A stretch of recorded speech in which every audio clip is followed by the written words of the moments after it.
6:42 p.m., August 14, 2021. White River Campground, Mount Rainier National Park, Washington. The river runs cold and fast, light turning silver on the stones. A 22-year-old student named Ava Keene texts her mother a selfie from the bank. Behind her, half caught in motion between firs, a profile glances toward the lens and slips out of frame. What happened to Ava Keene on this ordinary Saturday?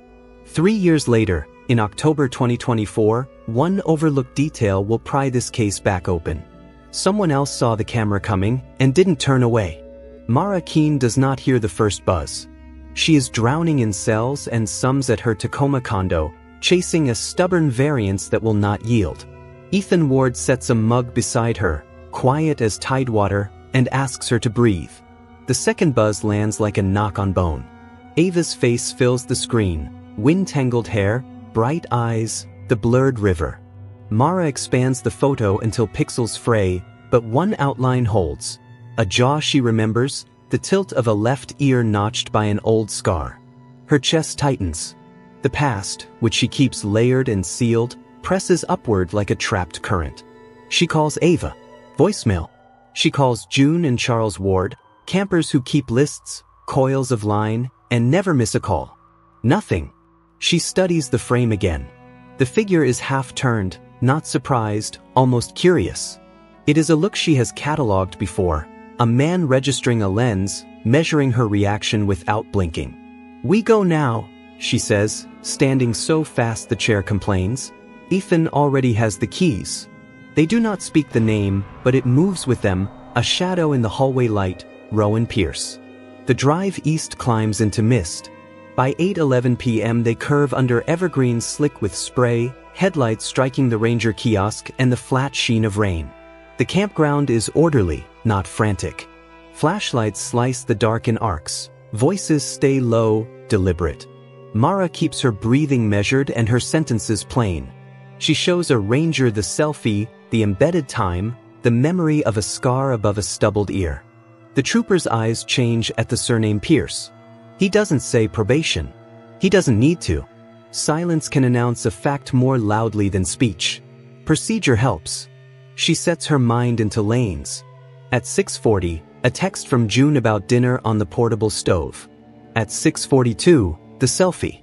At 6:44, no reply, a gap that first feels trivial and then grows cold. The ranger notes the last seen location near the river access path and asks about unusual activity. A woman from Site C remembers a tall man who poured charcoal with his left hand and flinched at a spark that never touched him. A fisherman mentions a dark camper van easing out before dusk, no interior lights, windows tinted a shade too dark for park rules. Details accumulate, meaning waits. Mara's phone rings from an unfamiliar number that looks almost local and almost wrong. She steps away from the lantern glow and answers. Wind flows through the line for a beat. Then a voice that knows her name like it owns it. Polite, almost amused. You still pick up on the first ring. He doesn't introduce himself. He doesn't have to. She keeps her spine against a cedar trunk, eyes on the path where Ethan speaks with a trooper, and lets training do its work. Ask what? Ask where? Do not volunteer. You're late to the mountain, the voice says. We should talk soon. Alone. The line clicks dead. Mara forces air in slowly. She returns to the table and repeats, without embroidery, exactly what was said. The trooper logs the call. The ranger traces a black line on a laminated map that threads behind the loop and breaks toward the parking spur. The woman from Site C adds a fragment. The man asked if trout bite better after rain, smiled without teeth, and left the lighter on the picnic table as if to be remembered. It is nothing. It is something. Ethan circles the van report. 2 digits of the plates seen, 2 guessed. Even guesses can become anchors under pressure. 8:39 p.m. brings another message, not a call. A single image, number withheld. The river, minus people now, runs steel under the last gray. On the far bank, in the tangle of alder, a small square of polished metal catches the final light. Mara zooms. The reflection is not Ava. It is someone holding a phone at chest height, standing where a footpath dies against brush, inviting attention. He wants them here, looking this way with this fear. Heat rises behind Mara's eyes, then cools. She does not swallow the panic. She shelves it with effort on a high mental rack where it can't reach her hands. She speaks to Ethan in low terms a stranger might not notice, and he understands. Don't chase the shine. Widen the circle, lock down the exit lanes. A trooper radios a unit on the road to set a soft stop at the turn for the highway. The ranger's pen lingers over a spur that visitors use to skip the longer loop. Mara studies the image again and thinks not of objects but of habits. Left hand on a lighter. Left hand lifted in the photo's ghost. The old scar. And the audacity to send the first move like a greeting card. She has seen this choreography. He counts on her to react, to run ahead of evidence, to turn fear into error. She chooses stillness. She picks up the list the ranger offers and writes 3 columns. Witness, time, detail. Writing is a dam. The mind pools behind it, calmer. When she looks up, she notices the smallest thing. In Ava's selfie, a faint reflection smears on a damp rock near her boot, a second phone face down, case dark, not Ava's. If it's his, he was closer than the trees. If it's not, someone else was within arm's reach, camera off, waiting. The forest sounds like water on stone, like time holding its breath. And then her screen blinks again, and a text arrives that uses a nickname no one has spoken aloud in years. Detective Olivia Rolland didn't waste minutes on sympathy. She set her notepad beside the ranger's incident log, asked Mara to hand over the image, and pulled the metadata herself. The timestamp nailed 6:42 p.m. GPS pinned the frame within 100 yards of the White River spur where the current splits around a rock bar. She studied the blur behind Ava's shoulder, the suggestion of a left ear nicked high, then compared it to the booking photo from 2020 on her phone. She didn't say Rowan Pierce out loud. Her pen slowed, which said enough. Procedures swung into motion with a quiet that felt rehearsed. A soft stop went up at the park exit. 2 units eased down the road toward Greenwater and Enumclaw. The ranger keyed the plate fragment from a witness, 2 certain digits, 2 possible, and pushed it to dispatch with a note about tinted glass darker than policy allowed. Mara stood inside the scene like a person trying not to breathe in a museum full of ash. She wanted to run the river path herself, to push through salal and alder with her hands, but training, hers from therapy, Roland's from work, kept her in place. Ethan stayed within arm's reach, close enough to anchor, far enough to give air. The detective asked about old scars, dominant hand, any tell that would hold up against doubt. Left-handed, Mara said. He uses his left for flame, always has. Rolland wrote it once, then underlined it. Anything he keeps to mark territory? Mara pictured a cheap heart-shaped locket that once hung from a mirror, a trinket Rowan ignored unless someone else touched it. She almost dismissed the memory as petty. Rolland didn't. Objects outlive alibis, she said, and moved on. At 8:53 p.m., the text that ended part 1 resurfaced with teeth. It began with the nickname no one used since the worst year, Mar. Then an address in Enumclaw and a line that stripped the air. Come alone to Copper Cup Cafe before 9:40. Bring Ava's pediatric records 2002 to 2004. No police. He wanted documents that belonged to a grown woman, papers most 22-year-olds don't know how to request. Mara read it twice, then passed the phone to Rolland, who read it once and asked for permission to mirror. Consent came with a nod. The detective's voice dropped a register. He's collecting paper leverage, she said, for something that crosses a boundary, custody, identity, interstate movement. You don't go in blind. Mara's spine said the same in something else. Ava's selfie was not a distress call. It was joy clipped by intrusion. If Rowan was near enough to reflect on a wet rock, he was close enough to script the next scene. The park quieted as if the trees had leaned in. Rolland mapped a plan that sounded like water-seeking gradient. Mara would drive toward Enumclaw as instructed. Unmarked cars would drift far behind. Inside the cafe, there would be eyes and an exit strategy that put distance between any leverage and any door. Ethan disliked every syllable. Mara did too, in the way a person dislikes an operation that will save a life and leave a scar.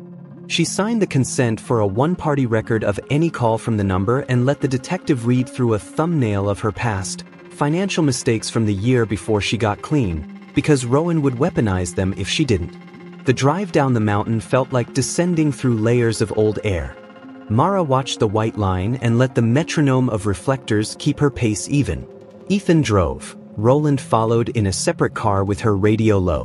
Between curves, Mara did a thing that had saved her before. She spoke a simple count: time, place, thim. 9:13 p.m., Highway 410, summit fog breaking into rain. Copper Cup by 9:35 if lights stay green. Aim: do not let the past pick the terms of the present.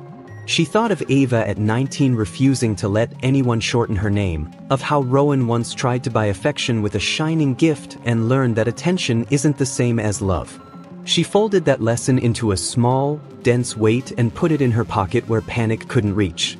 Enumclaw's Main Street was quiet under pooled neon. Copper Cup's windows threw warm rectangles onto wet concrete. Inside, couples read, a barista tamped grounds.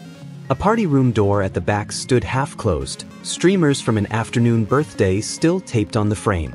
The text tone clicked again. No words, just a photo of the cafe exterior taken from across the street. Mara didn't look up. She looked down and saw a droplet pattern on the image that matched the windshield she was under minutes earlier. He had been behind them on the road, or someone working with him had.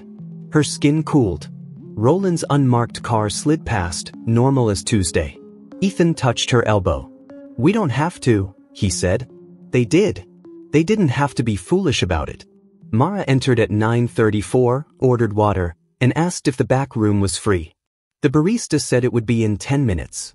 A man near the window folded his paper without reading the last line and left. The bell above the door sounded too bright. Mara placed her phone face down on the table and counted breaths. The next vibration wasn't a message. It was a call from a third number that traced to nothing. She let it ring twice and answered with a hello that contained no name. A voice she once trusted smiled without moving air. "Don't bring anybody else into our business," it said. "We're going to fix a family problem tonight." The back door clicked, and someone placed a familiar heart-shaped locket on the center table like a claim.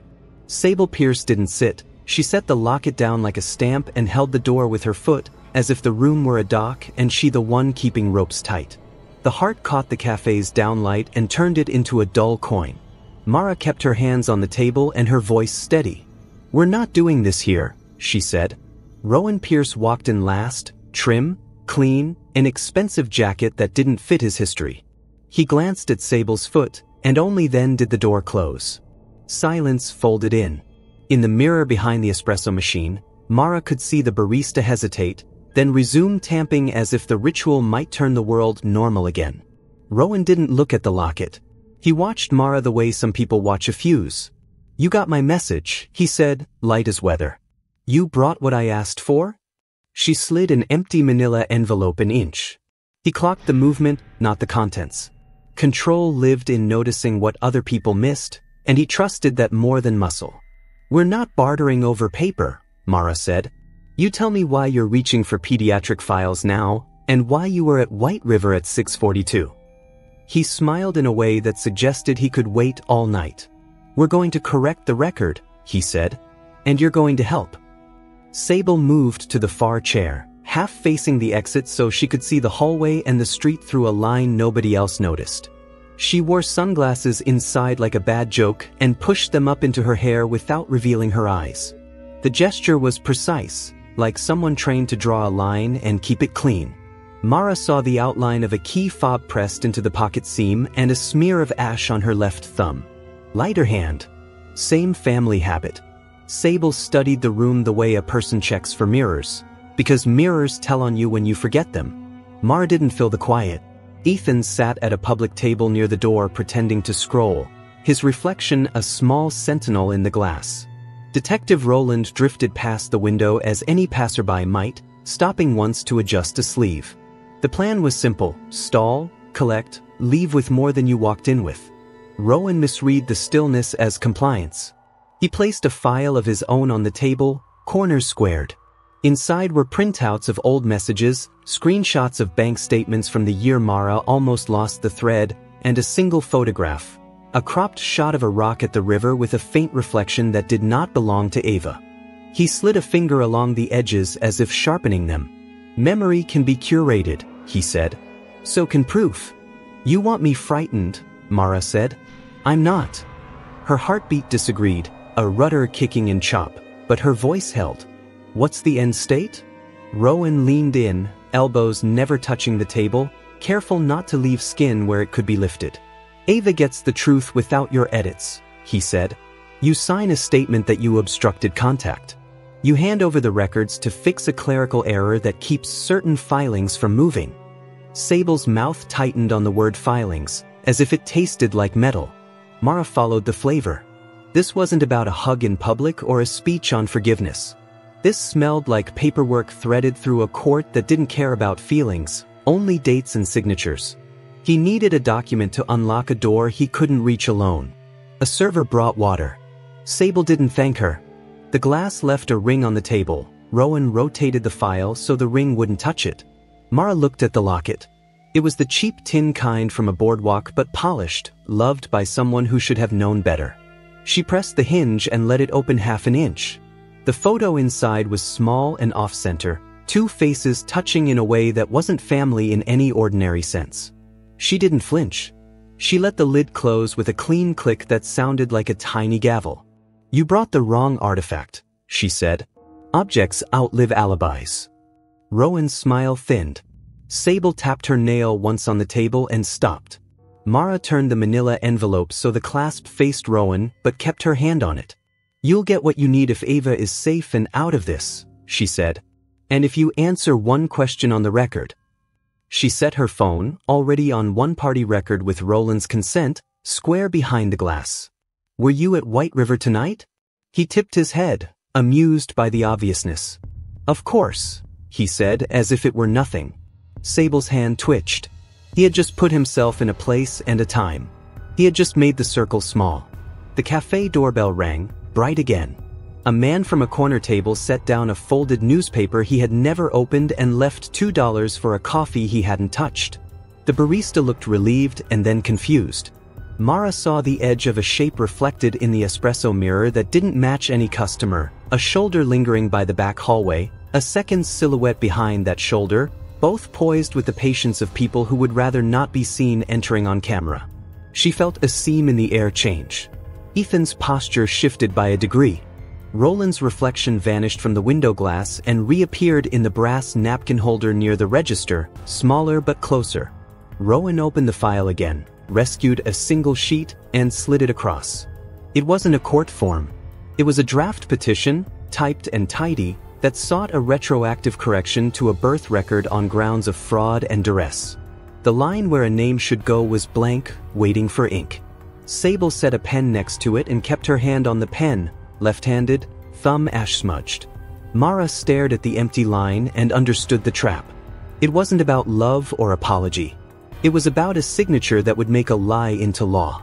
Her phone vibrated once more on the wood, and a new message rolled onto the screen from a number Ava never used.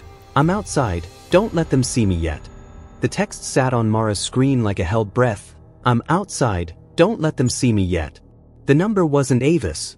It carried the same area code but not the same cadence. Mara replied with the shorthand only they used when plans changed on campus, the two-letter check that meant, "Are you safe?" The answer came back wrong by one letter, too eager, like someone imitating relief. She didn't look up. She angled the phone so Detective Rolland could see the thread, and Rolland gave the slightest no with her head. Allure. Sable's sunglasses caught the ceiling light as if nothing in the room had shifted. Rowan closed the slim folder and stood. "We're not doing ceremony," he said. "We're going to finish this, then we're going home." He said home like a location with one door, one lock, one version of events. He gestured toward the alley exit. Sable collected the locket, not meeting Mara's eye. Ethan rose at a different table, casual as a man stretching his legs, and drifted past the register to the sidewalk. Roland's reflection vanished from the brass napkin holder and reappeared in the coffee machine's chrome, closer to the back hall now, phone at her hip, volume low. They left in a stagger, Mara between them, Rowan 2 steps ahead, Sable a shadow at her shoulder. The street was slick and empty. A rideshare idled across the way, hazard lights ticking. Mara felt the old animal urge to run and put a block between her and the door, but training held. She let the scene play on the surface while her mind took inventory. Left-hand habit, petition draft, the blank line waiting to be weaponized. As they reached the corner, Mara's phone buzzed again. A second text arrived from a different number with a photo of Copper Cup's side wall and a palm up against brick, Ava's hand, tiny scar near the knuckle from a broken jar in freshman year. This time the 2-letter code came back perfect. She was here, really here, out of sight. Mara kept her face still. Rolland would catch her. Auburn was 20 minutes of highway and silence. Rowan's Audi rode the rain like it had been designed for weather that changes its mind. He didn't speak. Sable did, softly, as if kind. It's better in conversation than in front of strangers. The phrasing landed like a bruise on an old mark. Ethan followed 3 cars back, headlights low. Rolland split lanes once and slid in behind a delivery van. Mara watched the thin red dot of a record app glow on her phone and forced her breath into even counts. Please. Rowan's house had manicured hedges and a blue glow from the pool sweeping the back fence. The porch light burned a steady amber, no camera on the eve, a confidence or an oversight, maybe both. Inside, the air smelled like citrus cleaner and wintergreen gum. The entry table held a line of mail squared to the edge, a habit from someone who feared disorder more than dust. Sable steered Mara toward a room that had once been a den and was now a showroom of staged domesticity. A neat bookshelf, a contemporary couch, a glass case with a few mementos arranged by color more than memory. On the middle shelf, a heart-shaped locket lay on a small velvet square as if it belonged in a museum of decisions made and regretted. Mara lifted the case lid without asking. The hinge creaked the way old things confess. The photo inside was unmistakable even in miniature. 2 adults, faces too close, posed like a dare, the kind of picture people take when they believe no one will ever see it. She didn't hand it to Rowan. She held it with clinical fingers and said, almost gently, "You keep souvenirs. They don't keep you." Sable's jaw tightened, left thumb smudged with ash, an involuntary tell.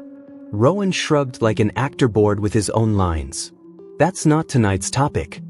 He reached for the petition draft, produced again from the slim folder, and set it on the glass table with a pen aligned to the signature block. "We correct the record," he said, "and we stop pretending your edits are truth." Mara didn't sit. She asked for water. Rowan indulged the civility and stepped into the kitchen. The moment he left, Sable drifted to the window and touched the blind with one finger, angling it a fraction. Blue light from the pool striped her wrist. Mara slipped the locket into her pocket, metal against denim, a small weight that meant proof, and wiped the velvet square with the cuff of her sleeve, erasing even that minor oil print. She scanned the room for exits, for cameras, for anything that could be used to map the last 10 minutes back against their words. No obvious lenses. A new router. A ceramic bowl with 2 key fobs. One was missing. Rowan returned with a glass and a smile that didn't have edges. "Sign it," he said, "and we can be done." He didn't notice the locket gone.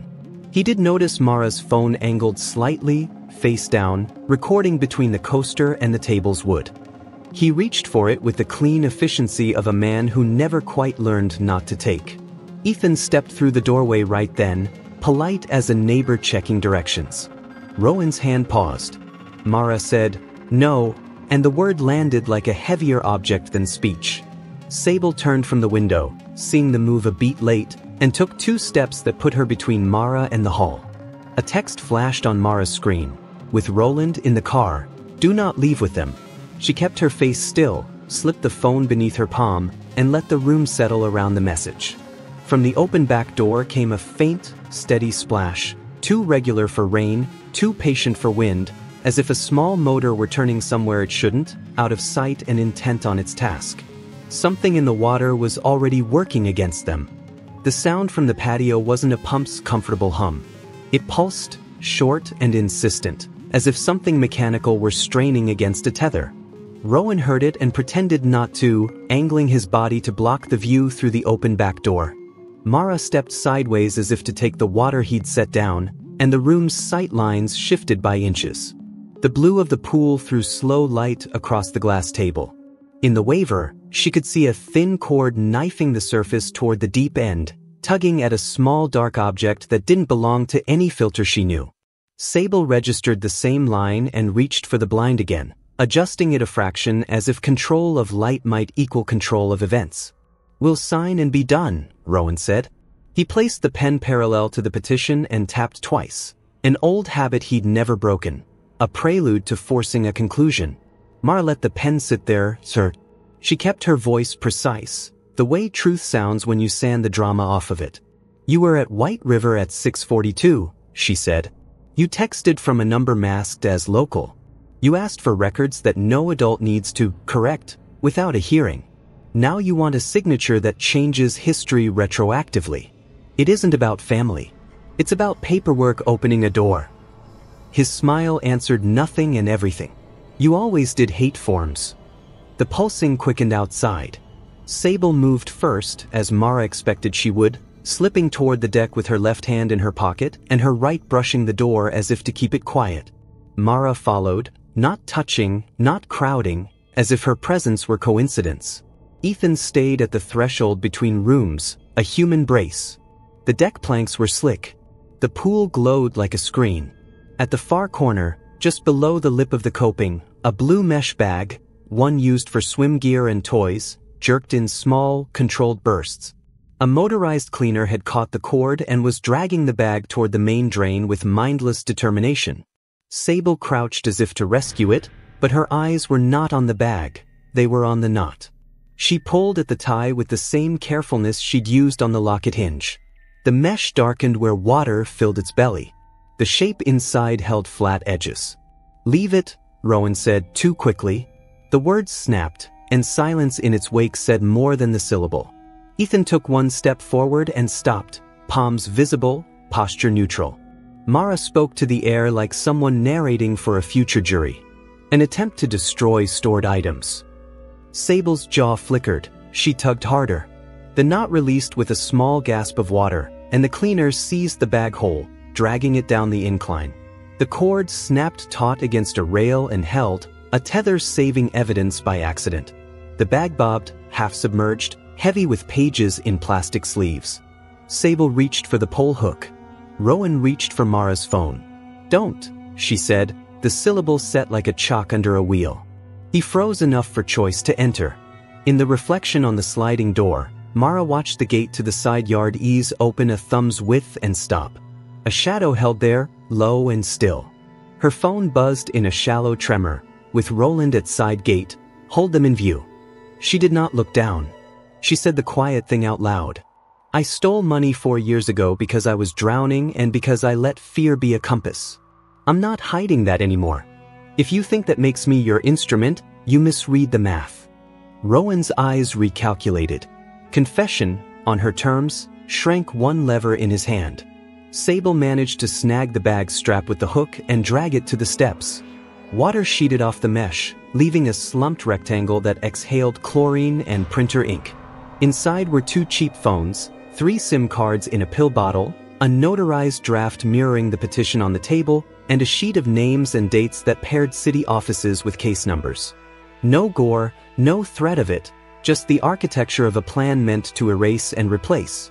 Rowan moved to block the view the way a man shields a candle from wind. Ethan put a shoulder into the door jamb, not forceful, simply present. Rolland stepped through the side gate like she had paid for entry, badge low, voice even. "Nobody touches the bag," she said. "Mr. Pierce, step back.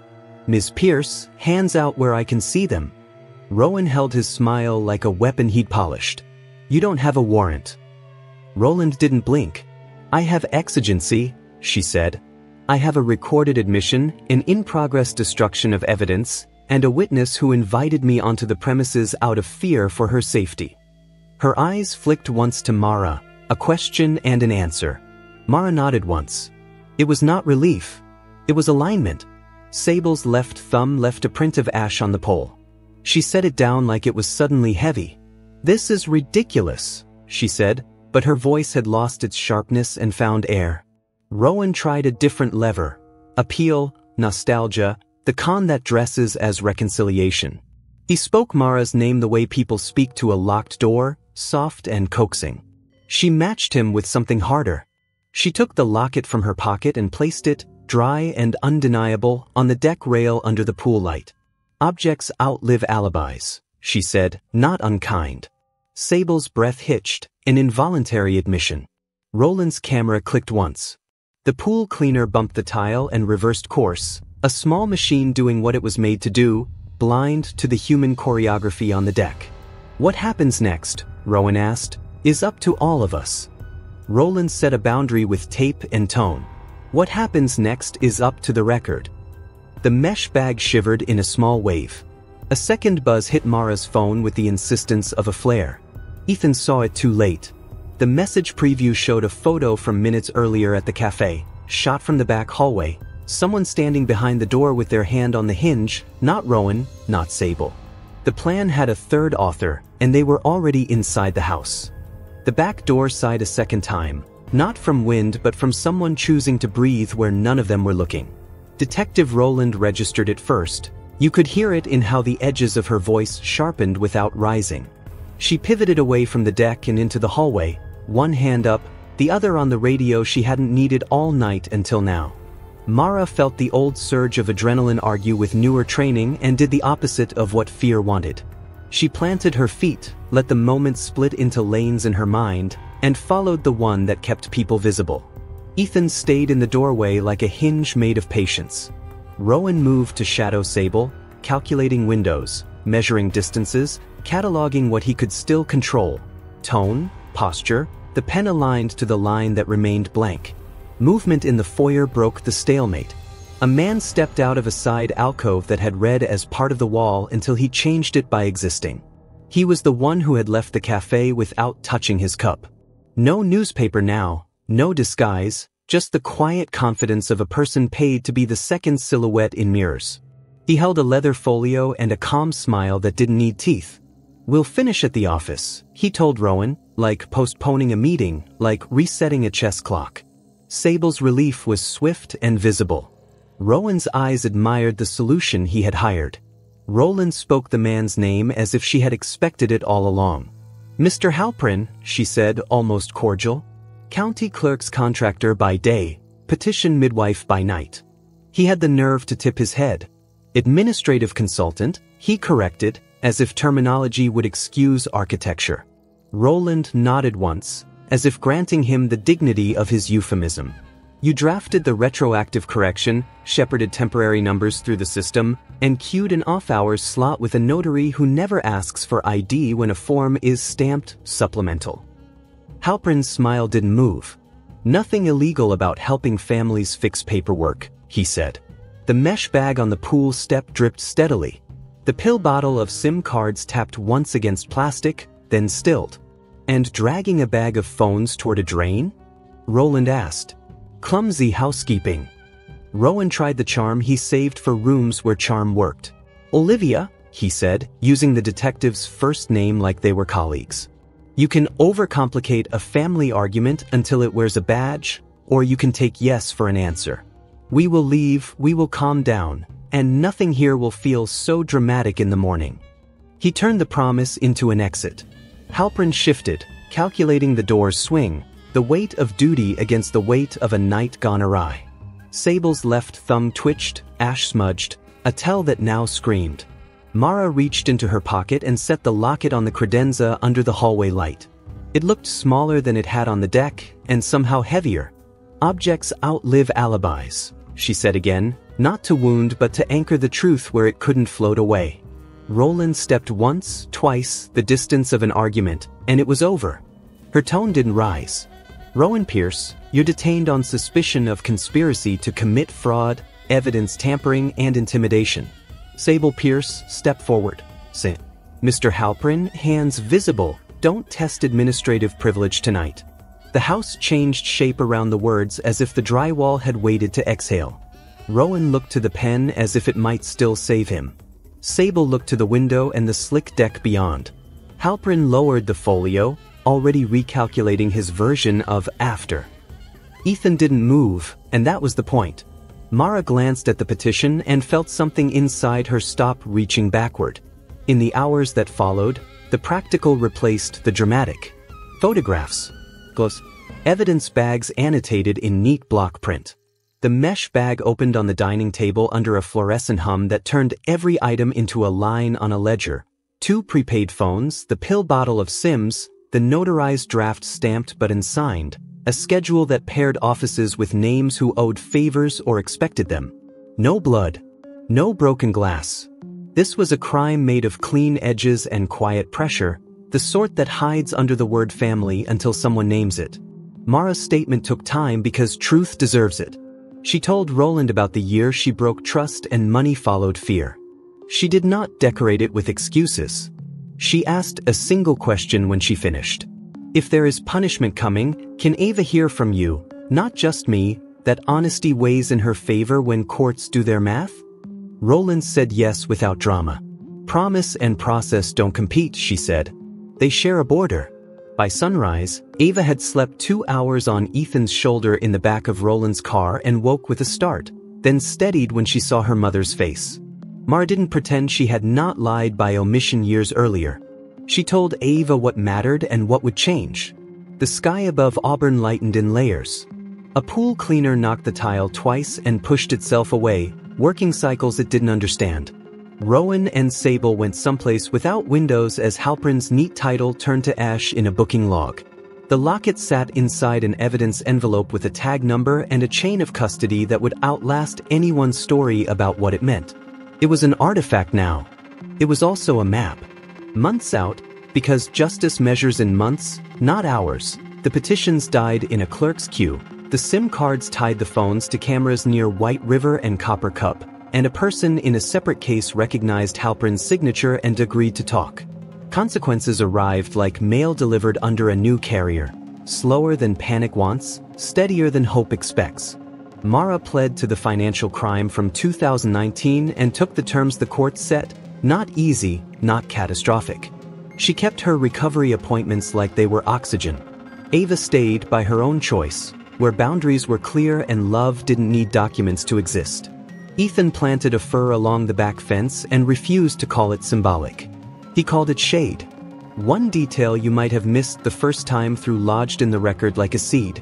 In the Selfie's reflection on the damp rock near Ava's boot, the second phone's case held a sticker torn in a precise diagonal, Halprin's trademark for his own devices so he could tell them apart at a glance.